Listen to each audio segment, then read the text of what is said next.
Hello, good evening. Good evening po. Good Ah, evening po. yun. Sige, bago tayo mag-start, mag-pray muna tayo ha.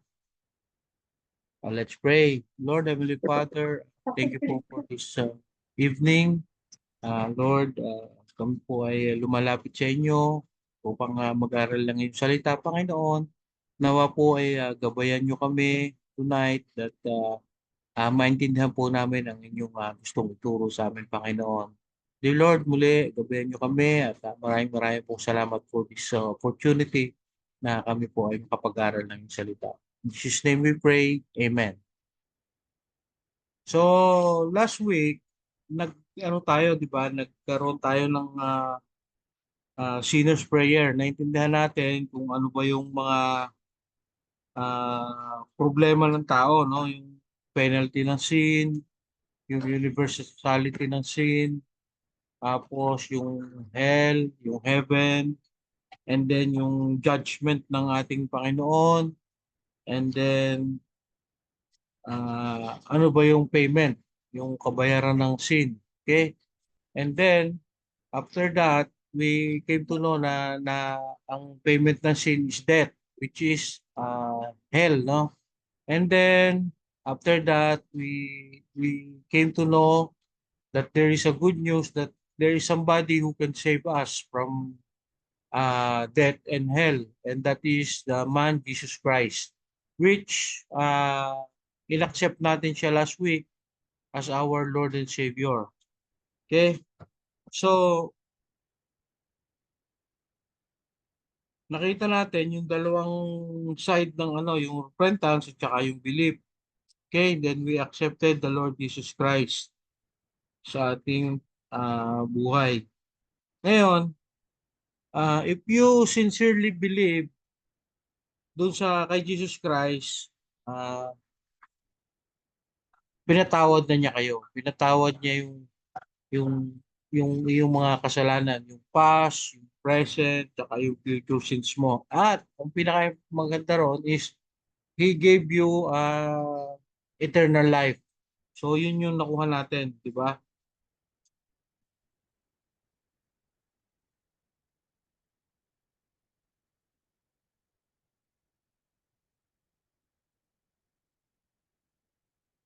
So ngayon, dahil naniwala ka kay Jesus Christ, ah ang tawag sa iyo ngayon ay isang born again. So, ano bang pagkakaintindi niyo sa born again? Pwede kayong tanungin, anong ikaw, Prim, anong ano mo sa born again?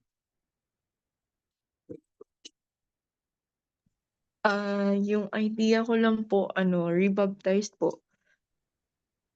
Okay. Ikaw, Ann? Parang Sa akin po yung parang newly ano ka po, parang kumbaga bagong buhay gano'n. Tapos parang ano ka, na-refresh po yung soul mo kasi yun po yung pagkakaintindi ko 'pag born again po. Parang na-cleanse ka po, so you have this ano po, yung bagong buhay gano'n po. Yun Hmm, po. okay. Di ba yung ang born again kasi, Prim, yung baptism is different. Okay? Ang pagiging born again is when you accepted Jesus Christ as your Lord and Savior. Magkakaroon ka ng, tama yung kay Ann, magkakaroon ka ng bagong buhay. Bibigyan ka niya ng uh, changed life, a new heart. So yun yung bibigay niya sa'yo. So sabi dito ni Jesus Christ sa John chapter 3 verse 3, nung tinanong siya ni Nicodemus dito sa chapter 3 ng John, tinanong siya dito ni Nicodemus. Si Nicodemus isa yung Pharisee. Kumbaga, isang religious leader noong panahon ni Jesus Christ, no?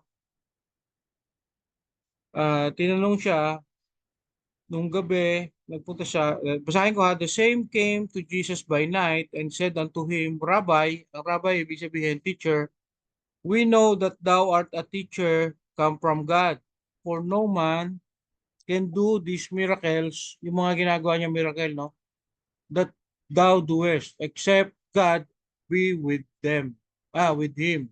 Okay, sabi na, then Jesus answered and said unto him, Verily, verily, I say unto thee, ang sinasabi ko sa iyo, except a man be born again, he cannot see the kingdom of God. Okay? So, yun ang sabi niya. Kung hindi ka ah, magiging born again, hindi cannot enter the kingdom of God. Ibig sabihin noon, you are born spiritually in the family of God. Nakuha niyo? Bagong yung spiritual life mo ang mababago, you are born spiritually sa family ng Panginoon. Magiging anak ka ng Diyos. So you are born spiritually, hindi yung physical na kapanganakan, but spiritually naging anak ka ng Diyos. So yun ang ibig sabihin ng pagiging born again. And you can only be born again kapag inaccept mo si Jesus Christ as your Lord and Savior. Okay? Malinaw po ba? Yes po. Yes po. Okay. So, move on tayo ha. So, kaya tayo tinutuloy-tuloy natin to kasi alam nyo, di ba yung baby pag pinanganak, kailangan niya ng pagkain. So, yung milk, no? So, ganun din tayo. As a new born spiritually, kailangan natin ng milk din. Ang tawag naman doon, spiritual food. Okay? Spiritual food na katulad nung kailangan ng physical body natin ng pagkain daily, so ganun din tayo, kailangan lang pagkain ng ating spiritual body ng spiritual food, daily din, everyday din. Okay? So kailangan nating magtuloy-tuloy ng pag-aaral ng salita ng Diyos kasi kailangan natin ng food, spiritual food, katulad din ng physical food. So, uh, ang Bible studies natin is every Thursday lang, okay? So medyo kulang 'yon sa ating pagkain. So I encourage you to read the Bible daily. You can start recommendation ko lang yung start with the book of John, yung gospel ni Apostle John. So kasi yun lang yung suggestion ko kasi doon mo makikita kung paano ipinakilala si Jesus Christ as God. Okay? And then after that, siguro pag isa-isang chapter per day, mga ilang weeks lang matatapos mo na siya. And then you can go through the other gospel, si Matthew, si Mark, si Luke. And then yung rest of the New Testament, and then saka lang kayo bumalik uh, ng Old Testament. So, medyo mahirap siyang intindihin sa umpisa, but you need to ask God. You have to pray na tulungan kayo na maintindihan nyo yung pinag-aaralan nyo, yung binabasa nyo. Okay? So, ang susi dito, ang key to obedience is depending on Jesus Christ. You have to depend on Jesus Christ para ah, para sa pag, pag, pag-aaral nyo. Katulad ng pagdepende nyo sa Kanya sa inyong salvation. Okay? So, and also, you have to go to church. Kasi sa church, mapifeed kayo. Yung soul nyo, mapifeed. Yung spiritual nyo, sa mga preaching ah, ng, ah, ng Panginoon sa Word of God. Okay? So, yun yung ano natin. After that, gusto ko namang ipakilala sa inyo gusto niyo ba makilala si Jesus Christ? Yes po. Yung Yes yung po. taong anuhan niyo ng pagiging Diyos, pagiging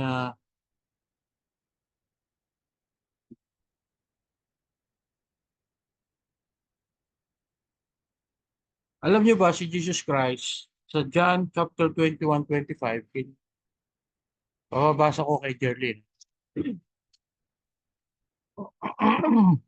John 21:25.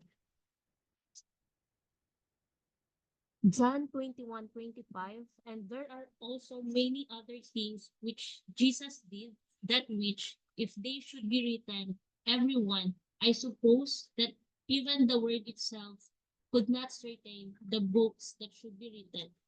Ayun. Ang sabi dito ni Apostle John, kung lahat daw ng bagay na ginawa ni Jesus Christ ay isinulat, lahat daw isusulat, baka daw hindi, even this whole world cannot contain the books that should be written. Sa dami niyang ginawa, sa dami niyang kung sinulat lahat, hindi sapat ang mundong ito para ma-contain yung mga libro, yung mga books na dapat nasulat tungkol kay Jesus Christ. So ganun ano yung ginawa ng ating Panginoong Hesus. Okay? And then we came to know na si Jesus Christ ang ating Savior. Okay? Sabi yan sa Matthew 1:21.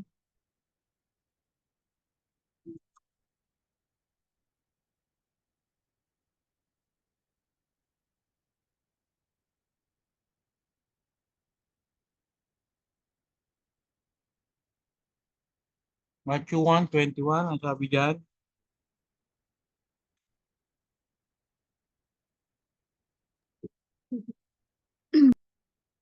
Matthew 1:21, and she shall bring forth a son, and thou shalt call his name Jesus, for he shall save his people from their sins.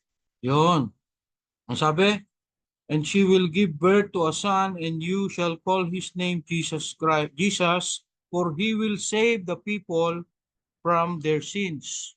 So, yan si Jesus Christ, siya yung magse-save sa mga tao, katulad nung acceptin natin siya yung nag-forgive ng ating sins, siya yung mag-save sa atin against hell. Okay? So, Jesus is Christ. Okay? Ibig sabihin, the anointed. Christ was not originally a name, but a title. So, hindi siya pangalan, it is a title. Okay? Taken from the Greek word Christos. Okay? Yun ang Greek word niya, Christos. Nga pala, ang New Testament kasi, yung simula kay Matthew hanggang sa ang sinulat ito, yung original language nito, pagkakasulat ay Greek. Tapos yung sa Old Testament naman, ang original language niya is written in Hebrew. So, pag Old Testament, Hebrew, pagka New Testament, Greek. Okay? So, sa Greek, ang ibig sabihin ng Christ ay Christos. Christos, so yun ay title. Okay? Sa Hebrew, ang ibig sabihin nun ay Messiah. Okay? Messiah, which is Jesus Christ official title. Jesus Christ. Jesus the anointed Messiah. Okay? Christos. So, yun yung pangalan niya. Doon nakuha yung kanyang pangalan. Okay? Sa Matthew 1:23,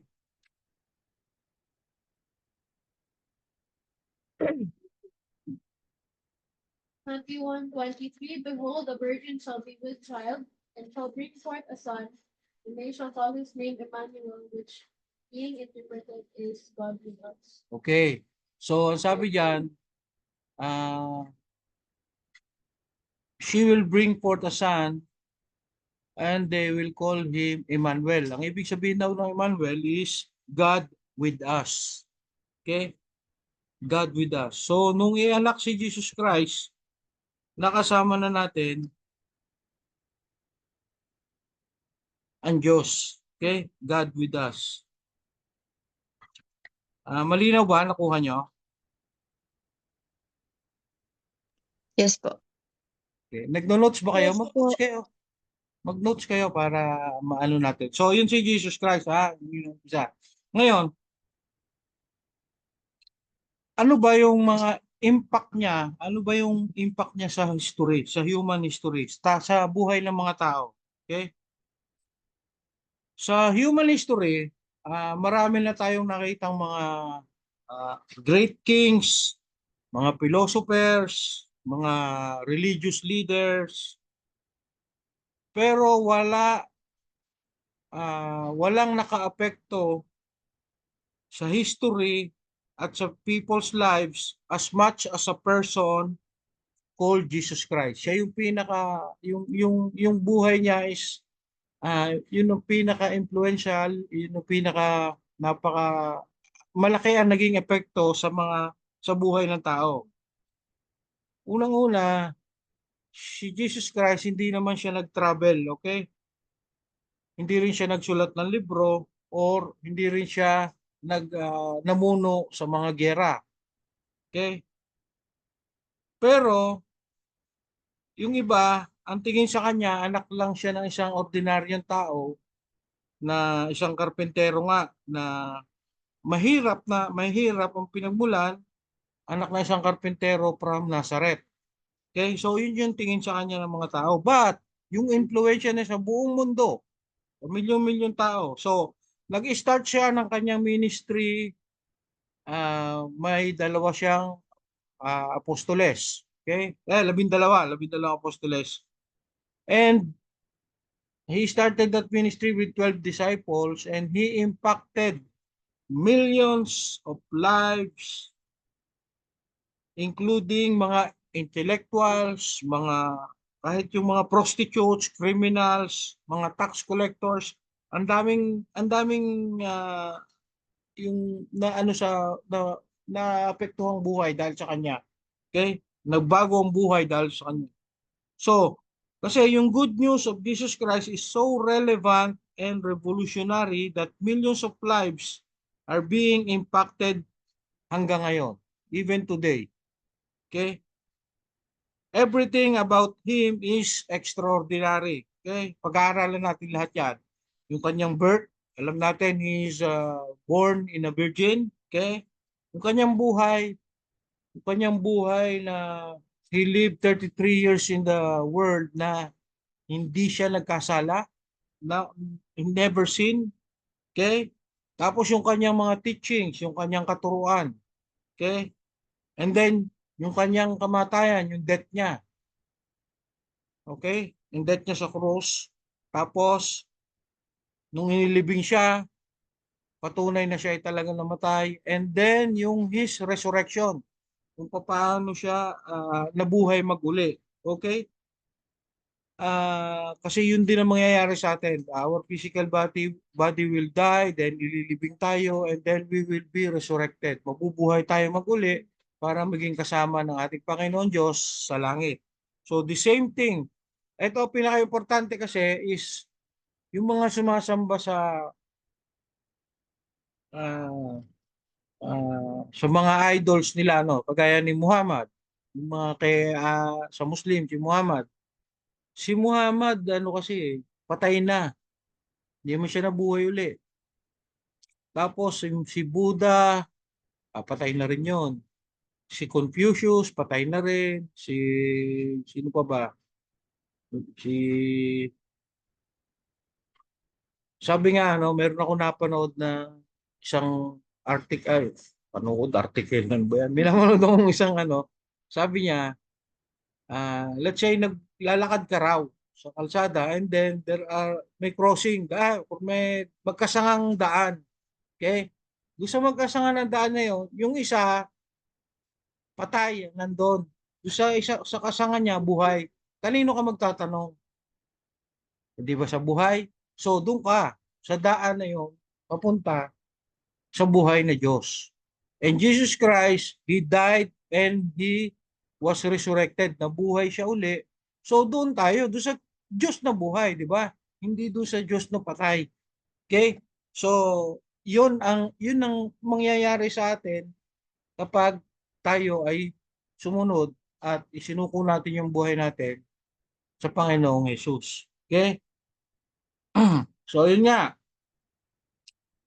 Now, ang time Divided yan sa dalawa. Una, yung BC. Alam nyo naman yun, no? BC, before Christ, and then AD, Anno Domini.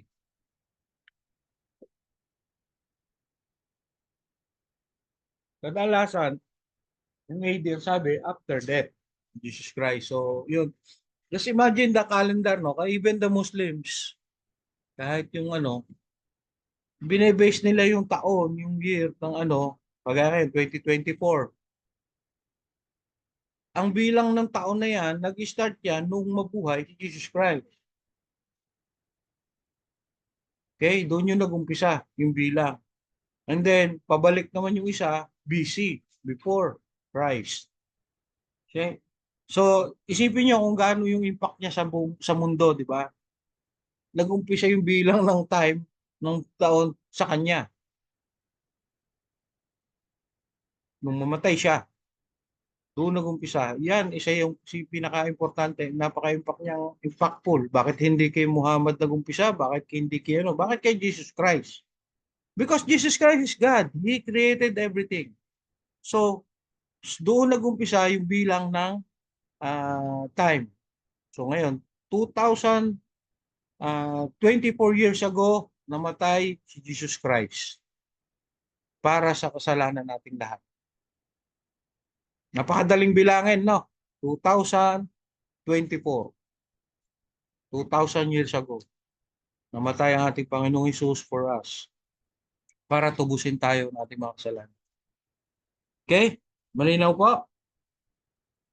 So, yun ha. The whole history is his story. Okay? History. Tandaan nyo lang yun. Ang history is his story. Story ng ating Panginoong Hesus. Marami pong kings, queens, scientists, philanthropists have been inspired by Jesus Christ. Okay? Yung mga values na itinuro ni Jesus Christ are behind great movements and organizations. So maraming na-inspire sa kanya, nagtayo sila ng mga ganitong foundations, ganyan dahil kay Jesus Christ. And then, they are motivated by the love of Jesus Christ. Marami ang nagtayo ng mga universities, hospitals, schools, colleges sa buong mundo. Now, love for Jesus finds expression in the greatest works of art and music then. Okay? It is the same love behind starting orphanages and homes for the destitute and elderly and the outcast, like those suffering from mga sakit, gaya ng leprosy, tuberculosis. So, out of love, because of the love of Jesus Christ, yun yung nag-inspire sa mga taong ito, sa mga anong ito, para itayo yung mga organizations na yun. Okay? So, yun yung ano ni Jesus Christ. Oh. Jesus Christ gave value and dignity to women, although that was counterculture to the times nung nabubuhay pa siya. So yung time niya kasi yung women walang masyadong karapatan. Okay? Yung running out of time. Sige po. Hindi continue lang. 10 minutes. Ayan. Oh. So pag naputol po tayo, ulit lang ang tawag doon. Same link. Same link din. Then,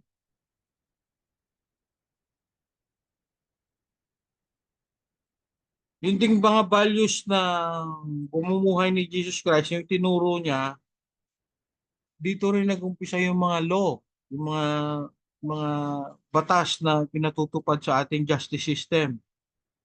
Yung value and dignity of life and freedom of individuals. Lahat yon galing sa katuruan ng ating Panginoong Hesus. So habang tayo pinag-aaralan natin yan or nag-aaral kayo on your own, makikita nyo lahat yan kung ano ba yung buhay ng ating Panginoong Hesus. Okay? So yun nga, sabi ko kanina, nagkaroon ng dignity ang mga babae. Kahit nung time niya is walang dignity ang mga babae, but because of Jesus Christ, nagkaroon. Okay? So, nagkaroon ng fight against racism, yung dowry debts, yung abortion, abuse of nature, child labor, yung mga exploitation of the weak and ignorant. Okay? Makikita nyo yan lahat doon sa Sermon of the Mount sa Matthew chapter 5 hanggang chapter 8. Okay? It has impacted so many lives. Yun yung sermon niya, yun yung katuruan, yun yung turo niya. Ilang chapter yun, no? Kahit na yung mga taong famous, kagaya ni Mahatma Gandhi, yung father of Indian nation, no? So, lahat yon may impact or na-impluwensyahan ng ating Panginoong Hesus. Okay? Alam nyo ba kung bakit na-invento ang printing press? Na-invento ang printing press because dahil sa desire ng tao na ma-share ang good news ni Jesus Christ. In fact, ang kauna-unahang pong book na na-print sa history ay ang Bible. Siya ang kauna-unahang na-print na libro. Okay? And why the Bible? Because yun yung purpose ng pagkakaimbento ng printer. Okay?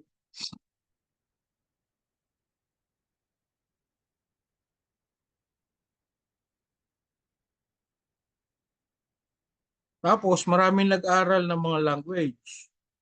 Okay? Na nag-translate ng Bible into many languages and started many institutions. So marami talaga na-inspire. No? So yung 12 disciples ni Jesus Christ, nung makita nila si Jesus Christ kasi, di ba, nung mamatay, then nag-resurrect siya, nakita siya uli ng 12 disciples. Okay, so when they met the resurrected Christ, nag-iba na sila, hindi na sila same person. Okay, they are willing to give their lives to proclaim the good news of Jesus Christ to the whole world. Okay? Willing silang ibigay ang kanilang buhay. In fact, si Peter, ano siya, alam niyo kinamatay niya, ikinrucify din siya sa krus din. Kaya lang pabaliktad. Pabaliktad, yun ang pagkamatay niya. And then si John, hanggang sa kumukulong mantika, inihulog siya. And then hindi pa siya namatay, in-exile siya. Nung ma-exile, yun doon na siya namatay pagtanda niya. Okay? So, maraming nabagong buhay ng mga tao, kagaya ni Saul. Si Saul, kung alam niyo si Apostle Paul, si Apostol Pablo, yan si Saul. Yan ay isang Pharisee din, yung isang religious leader nung araw, pero siya yung nagpo-prosecute ng mga Christian. Okay? Pinatpatay nga niya sina Stephen, yung mga follower ni Jesus Christ. But then, nung makita niya si Jesus Christ, nabago ang lahat. Nabago ang lahat and he became siya yung pinakamaraming nasulat sa New Testament, the Apostle Paul. Okay? That is all because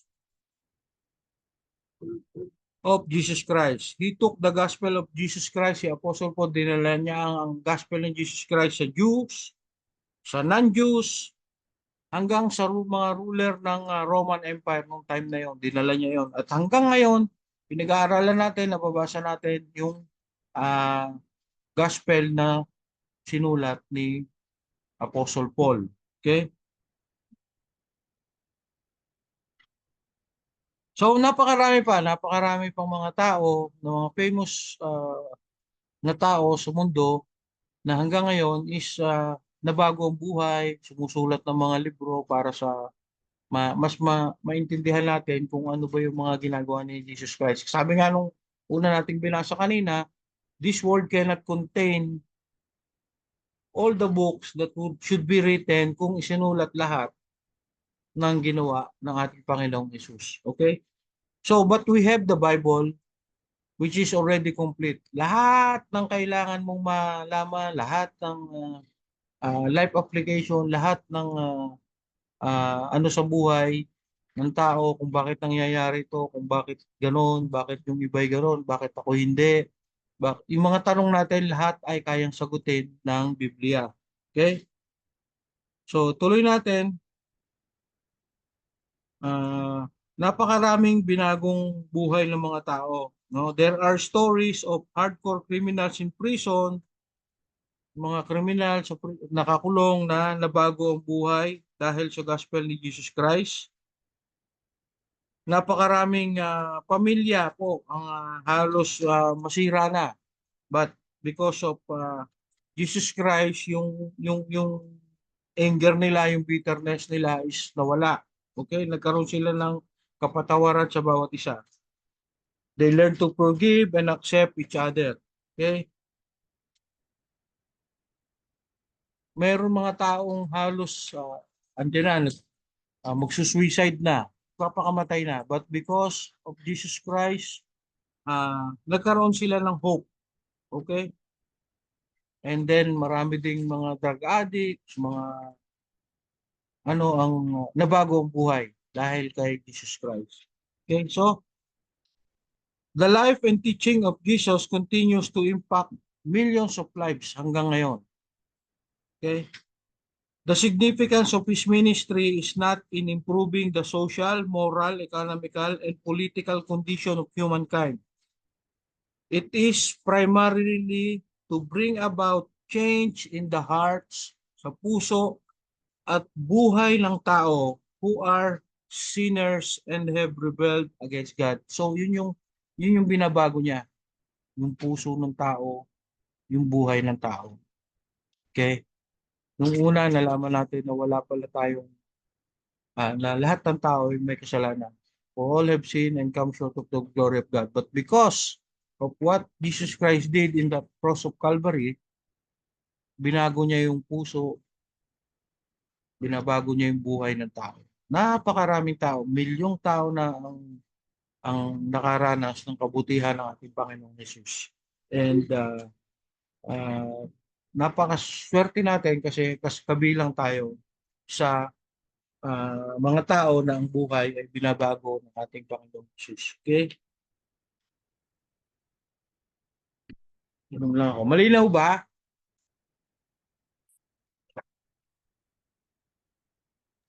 Yes po. Ayun. Pag may tanong kayo, ano lang ha, mag-ask lang kayo. Tuloy-tuloy lang tayo. Now, tingnan natin si Jesus Christ. Kasi ang topic natin is we accepted Jesus, di ba? We accepted Jesus Christ as our Lord and Savior. But kailangan natin siyang makilala. So ang topic natin is sino si Jesus Christ, okay?